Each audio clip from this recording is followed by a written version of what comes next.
ಇನ್ನು ಬೆಂಗಳೂರಿನಲ್ಲಿ ಮಳೆಯ ಅವಾಂತರ ಮುಂದುವರೆದಿದೆ. ರಾಜಕಾಲುವೆಯಿಂದ ಯಲಹಂಕ ನಿವಾಸಿಗಳಿಗೆ ಸಂಕಷ್ಟ ಎದುರಾಗಿದೆ. ನಿನ್ನೆ ರಾತ್ರಿ ಸುರಿದ ಮಳೆಗೆ ಇಡೀ ಏರಿಯಾ ಜಲಾವೃತವಾಗಿದೆ.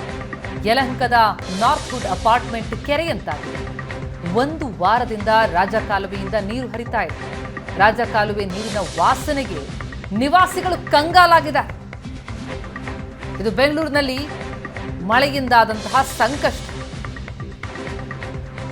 ಒಂದು ವಾರದಿಂದ ರಾಜಕಾಲುವೆಯಿಂದ ನೀರು ಹರಿತಾ ಇದೆ. ಯಲಹಂಕದ ನಾರ್ತ್ ವುಡ್ ಅಪಾರ್ಟ್ಮೆಂಟ್ ಕೆರೆಯಂತಾಗಿದೆ. ರಾಜಕಾಲುವೆಯ ನೀರಿನ ವಾಸನೆಯಿಂದಾಗಿ ನಿವಾಸಿಗಳು ಕಂಗಾಲಾಗಿದ್ದಾರೆ.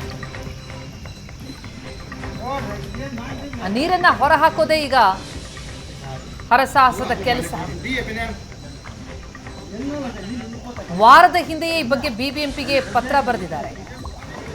ಯಲಹಂಕದ ನಿವಾಸಿಗಳ ಸಂಕಷ್ಟವನ್ನು ಹೇಳ್ಕೊಳ್ಳಲಾಗಿದೆ. ದೃಶ್ಯಗಳನ್ನು ನೋಡ್ತಾ ಇದ್ದೀವಿ. ಇದ್ಯಾವುದು ಕೆರೆ ಅಲ್ಲ. ಇಲ್ಲಿ ಗಮನಿಸ್ತಾ ಇರೋದು ನಾವು ನಾರ್ತ್ ವುಡ್ ಅಪಾರ್ಟ್ಮೆಂಟ್ ನ ಚಿತ್ರಣ. ಅಲ್ಲಿ ಆ ಲೇಔಟ್ ನಲ್ಲಿ ಎಲ್ಲಿ ನೋಡಿದ್ರು ಕೂಡ ನೀರು ಕಾಣಿಸ್ತಾ ಇದೆ. ನೀರಿನಲ್ಲೇ ಓಡಾಡಬೇಕಾದಂತಹ ಪರಿಸ್ಥಿತಿ. ಅಲ್ಲೊಂದು ದ್ವಿಚಕ್ರ ವಾಹನ ಕೂಡ ನೀರಲ್ಲಿ ಮುಳುಗಿರೋದನ್ನ ಗಮನಿಸ್ತಾ ಇದ್ದೀವಿ.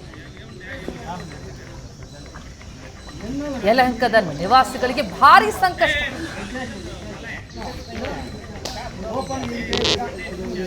ಸುತ್ತಮುತ್ತಲಿನ 5-6 ಅಪಾರ್ಟ್ಮೆಂಟ್ಗಳಿಗೆ ಸಂಕಷ್ಟ.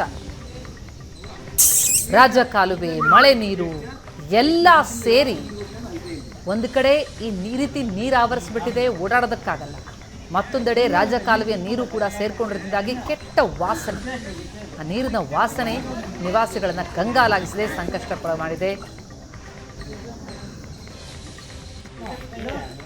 ಸರಿಯಾದ ಸಮರ್ಪಕ ನಿರ್ವಹಣೆ ಇಲ್ಲದೆ ಭಾರಿ ಸಂಕಷ್ಟ. ಬಿಬಿಎಂಪಿ ಅಧಿಕಾರಿಗಳಿಗೆ ಹಿಡಿಶಾಪ ಹಾಕ್ತಾ ಇದ್ದಾರೆ ಸ್ಥಳೀಯರು. ಯಾಕಂದ್ರೆ ಈ ಬಗ್ಗೆ ಸಮಸ್ಯೆಗೆ ಪರಿಹಾರ ಕೊಡಿಸಿ ಅಂತ ಕೇಳಿದ್ರು ಕೂಡ ಪರಿಹಾರ ಸಿಕ್ಕಿಲ್ಲ. ವಾರದ ಹಿಂದೆ ಬಿಬಿಎಂಪಿ ಪತ್ರ ಬರೆದಿದ್ರಂತೆ.